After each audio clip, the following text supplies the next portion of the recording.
Antonio San Martín. Él es abogado y precisamente está metido en todo esto de las impugnaciones. La más reciente fue la que presentó en representación de la candidata del circuito 86. Se me acaba de escapar el nombre, señor San Martín. ¿Me ayuda?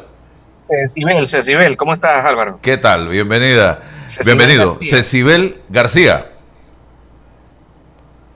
Sí, te hago la observación de que mi trabajo es eminentemente técnico, no fui la persona que redactó la demanda propiamente.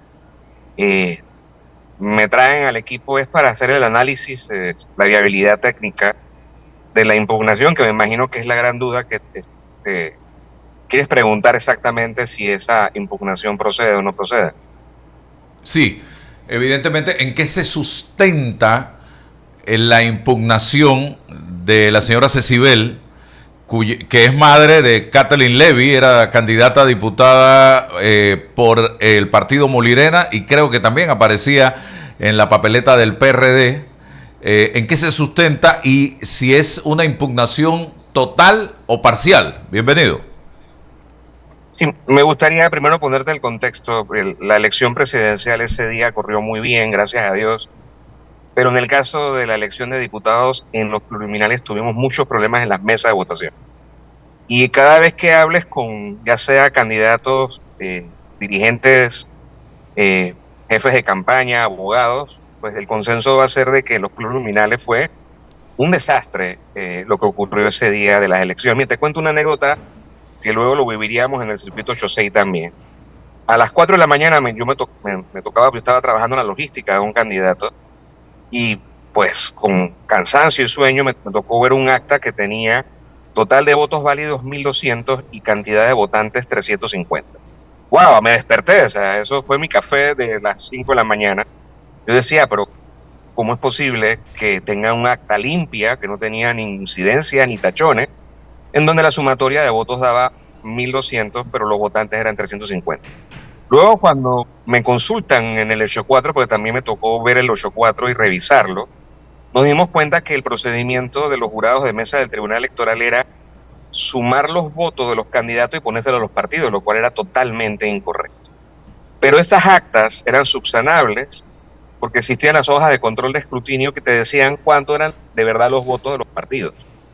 Y así, pues, veíamos situaciones irregulares hasta que me llegó a tocar el circuito 86, pero también en el 84 existió una situación muy particular que se repitió en el 86, que es que los candidatos con la letra R en algunas mesas y algunos centros de votación se interpretaba que eran candidatos que se habían retirado, que no estaban en competencia, entonces no le contaban los votos. Un total error porque realmente la letra R en realidad ni siquiera debe ponerse en la papeleta de votación porque eso confunde. Pero la letra R lo único que te indica es que el candidato va en alianza con otro partido en un plurinominal. Pero entonces, ¿cómo es posible que no le cuenten los votos? Hay que contarle los votos. Entonces, ¿qué pasa? Cuando llegamos al 86, nos encontramos con ese escenario de que en mesas y en centros de votación se dio la orden de no contabilizar los votos de la señora Cecibel porque tenía la letra R y ellos interpretaban de que el candidato se había retirado. Entonces no le contaban los votos ni en el PRD ni en el Molinera. ¿En Entonces, ¿cuál es el serio? problema? Eso Claro, es que falta esa de es la razón. capacitación. Por eso, y eso, insisto, pregúntale a los que están impugnando en el 84, también vieron el caso. Entonces, ¿qué pasa? A ver, si tú escuchas a la gente que estuvo ese día en las mesas de votación, vas a escuchar casos de que, por ejemplo, el San Agustín en el 84, eran las 3 de la mañana y todavía estaba contando diputados. O sea, yo conocí un caso en una escuela en San Miguelito que terminó de contar votos a las 9 de la mañana del día siguiente. Y cuando yo pasé cerca de mi casa a las 5 de la mañana, que ya había terminado la jornada de trabajo, todavía estaban contando los votos de alcalde. Es decir, el Tribunal Electoral tuvo muchos errores de procedimiento y sobre todo falta total absoluta de dominio en la ley electoral, Sí. interpretando cosas que eran absurdas. Entonces, yo te voy a sumar otro elemento que agrava la situación. Y yo siempre hice la observación de que esto era un procedimiento inadecuado y nos reventó el día de las elecciones. El Tribunal Electoral, por andar apurado con el TER, mandaba el TER y mandaba a sacar las fotocopias sin cerrar las actas. Y yo siempre digo, esto nos va a traer problemas. Porque ¿qué pasa? La firma del acta es cuando el secretario firma.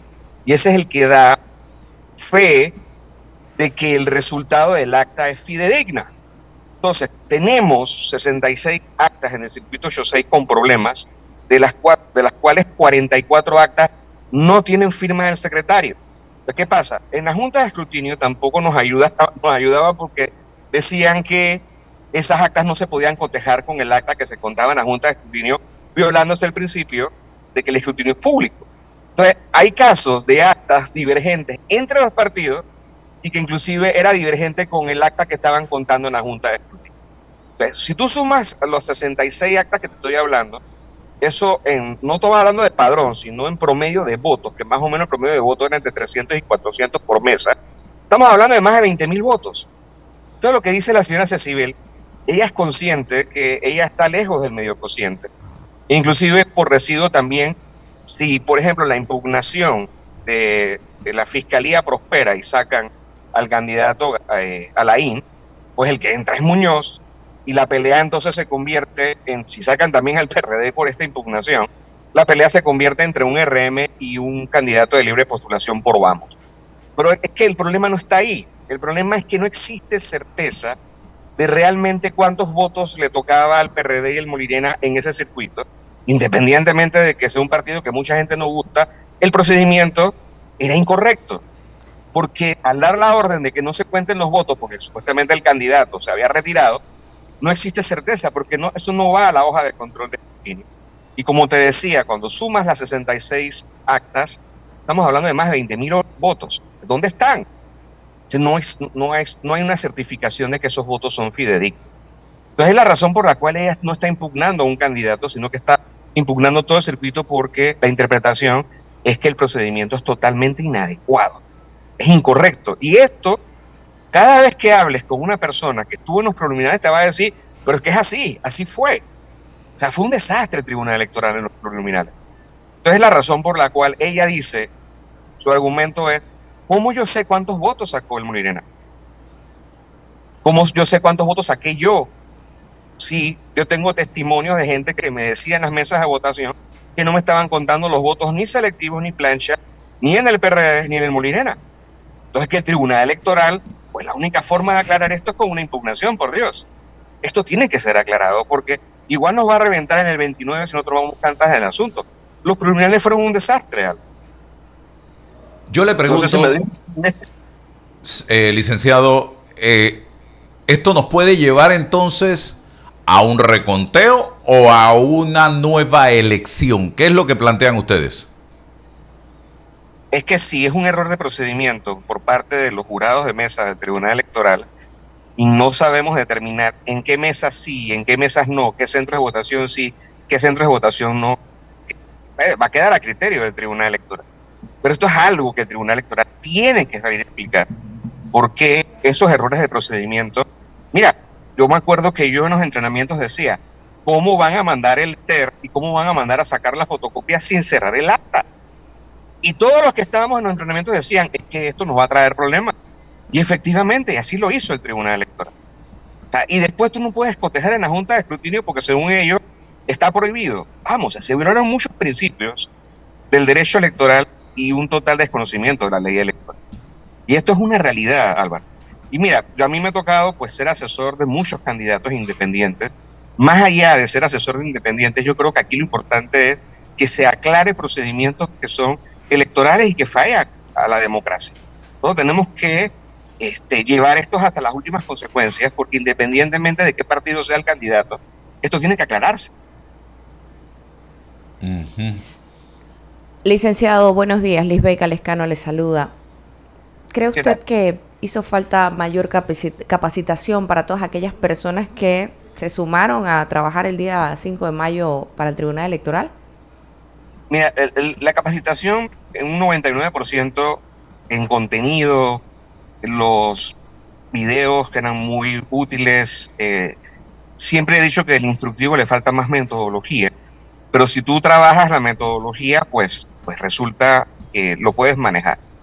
Yo pienso que el principal problema es el tema de reclutamiento, porque, a ver, si a los partidos políticos les cuesta conseguir jurados también al Tribunal Electoral, porque estamos hablando de que el Tribunal Electoral tiene que conseguir muchos, estamos hablando que son 4 por mesa. Entonces el gran problema del Tribunal Electoral es el reclutamiento y que a las finales los entrenamientos son muy flojos porque están desesperados por llenar la cuota, por llenar los espacios. Entonces yo sí tengo también conocimiento de representantes del Tribunal Electoral, los jurados de mesa, de que no fueron capacitados en forma adecuada y sobre todo porque tienes que dominar la ley electoral. Sí. Si tú no dominas la ley electoral, no puedes hacer el trabajo en forma correcta. Y creo que sí, tenemos un problema de reclutamiento grave que el Tribunal Electoral tiene que asumirlo para la siguiente elección de una mejor forma, porque entonces en el 29 vamos a estar en lo mismo. Mire lo que está pasando acá en San Miguelito. Anoche, en el boletín en Excel que publica el Tribunal Electoral, sale que en base a la demanda de impugnación de Zulay Rodríguez, son los 7 diputados los que están impugnados. Por lo tanto, si eso es así, hasta que eso no se resuelva, a ninguno se le va a entregar credenciales y el 1 de julio pudiera que ninguno esté en la asamblea. Por lo tanto, el señor Camacho, con quien conversamos esta mañana y nos dijo que esto es un error, también nos lo dijo Herbert Jones, también nos lo dijo el señor Silvera, que es asistente de Zulay Rodríguez, no pudiera estar en la asamblea. Yo me pregunto, ¿qué va a pasar aquí? ¿Cómo es posible que el Tribunal Electoral supuestamente esté cometiendo este tipo de errores? ¿O es que sí, efectivamente, el Tribunal Electoral está interpretando que la impugnación contra o presentada por Zulay Rodríguez aplica o abarca a los 7 candidatos? Es que en el 8.2 también, circuito de San Miguelito, también tenemos problemas de actas en donde le ponían los votos de los candidatos al partido. Que te insisto, se podía subsanar si tenía la hoja de control de escrutinio. Porque tú vas a la hoja de control de escrutinio y con eso te dice los votos de los partidos. Pero como en el 8.4 también ocurrió en el 8.2, no en todas las actas venían con hojas de control de escrutinio. Entonces habían muchas mesas que no se podían salvar. La pregunta que siempre uno se hace, bueno, y esto es una regla del derecho electoral fundamental, es un principio, o sea, una impugnación para poder proceder tiene que afectar el resultado de tal forma de que cambie el resultado. Si no cambia el resultado, pues no, la demanda no debe proceder. Insisto, yo creo que es el argumento tanto en el 8.4, el 8.2 como en el 8.6, que se trata de procedimientos institucionales. O sea, aquí yo creo que no se trata de que los candidatos o los partidos políticos, yo sé que está el tema del estrés del 1 de julio, porque queremos que la asamblea esté completa el 1 de julio, claro, por supuesto, porque esto va a afectar la votación del presidente y del secretario de la mesa. Pero ¿qué hacemos con los errores de procedimiento por parte del Tribunal Electoral? Ahora, te pido que por favor hagas una especie de censo o de cuestionario a otros abogados que estén relacionados con el tema de las elecciones en los plurinominales. Vas a encontrar que el problema es el mismo en todas partes. O sea, ¿cómo es posible que tú le vas a decir a toda una escuela que no cuente los votos de un candidato porque tiene la letra R y se retiró? Vamos, o sea, eso de verdad que asusta. Estamos hablando de cosas que son muy serias y que no podemos dejar pasar. Es la razón por la cual, pues yo pienso que esto necesita una revisión y por eso hay que llevarlo a una impugnación para obligar al Tribunal Electoral a que de verdad se pronuncie y diga, bueno, sí, cometimos este error. El cerrar las actas sin la firma del secretario, por Dios. O sea, yo te digo a ti, 44 actas que no tienen firma del secretario, entonces esa acta no vale. Porque lo que da validez al acta es la firma del secretario. Entonces, y eso era error de procedimientos de ellos. Porque como te decía, mandaban el TER sin cerrar el acta y la mandaban a fotocopiar sin cerrar el acta. Entonces, ¿qué fe tengo yo que el resultado que está contando la Junta de Escrutinio es el mismo cuando las actas no tienen la firma del secretario? El que es la que certifica que el resultado de la mesa es correcto. Entonces, esto es un error de procedimiento que viene desde la capacitación. Muy bien, o muy mal, mejor dicho. No sé. Esto está complicadísimo, está serio. Y lo que más me preocupa también a mí, usted es abogado, es la legitimidad con que pueda contar la elección de una junta directiva en la Asamblea Nacional el 1 de julio, cuando no estén 22 o 24 diputados allí sentados que fueron de una u otra forma electos por el pueblo panameño, por errores en el conteo de los votos y en la elaboración de las actas? ¿Qué legitimidad puede tener? Eso es como si me dijeras, escogimos al presidente de la Corte Suprema de Justicia con 6 personas en el pleno y no con los 9, porque 3 ese día no estaban en el país. Entonces, yo no sé, pero no me cuadra. Puede que sea legal, puede que no haya ninguna norma que lo impida, pero para mí le resta legitimidad a un acto tan importante como es este. Y no es la primera vez, porque ya ha pasado, pero no porque ya ha pasado, tiene que seguir pasando.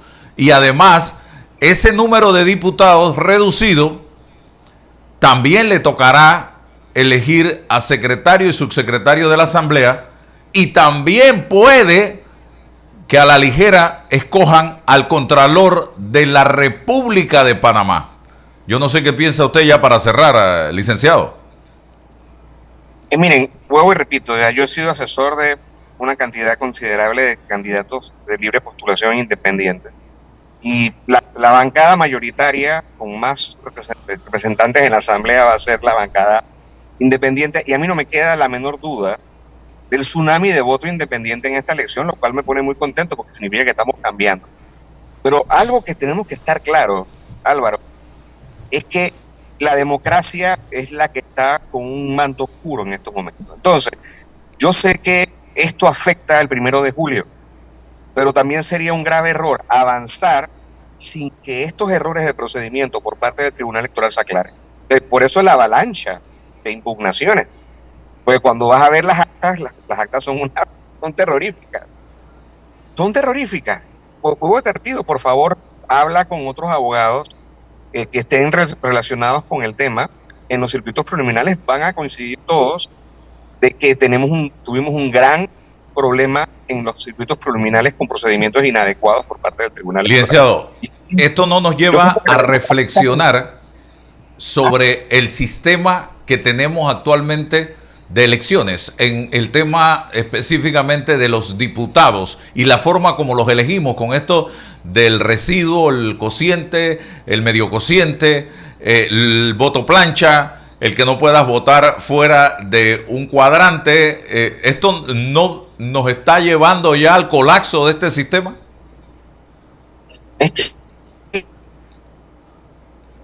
El 5 y la gran mayoría de votación terminaron tan tarde, porque el gran embudo era el conteo de los votos de diputados en los plurinominales. Entonces, sí necesitamos, el problema es que esto ya requiere una reforma constitucional, porque la misma Constitución nos manda al sistema proporcional, ya sea por cociente, sistema de divisor, el sistema que querramos, pues la misma Constitución nos lleva a un sistema proporcional, además de que existen circuitos mayoritarios uninominales también. Pero sí, yo pienso que el 5 y el 6 de mayo el sistema de elección de diputados colapsó. Inclusive, mira, a mí me tocó ser asesor tanto de Juan Diego como de Gabriel Silva en la Asamblea Nacional cuando estábamos en las reformas al Código Electoral, y nosotros, como en ese momento bancada independiente, estábamos totalmente en contra del sistema actual, porque el sistema actual debería ser sistema de resto mayor, es decir, hay que restar votos en el residuo. Pero la aplanadora PRD no nos escuchó y simplemente lo impusieron, a pesar de que le demostramos de todas las formas posibles de que el sistema en realidad estaba mal. ¿Qué es lo que hizo Juan Diego? Simplemente les dio de su propia medicina. Y que, bueno, no quisiste hacer la reforma en la Asamblea, ahora solo vamos a utilizar la misma metodología, vamos a utilizar el voto en plancha para sacar más residuos, y ahí está el resultado.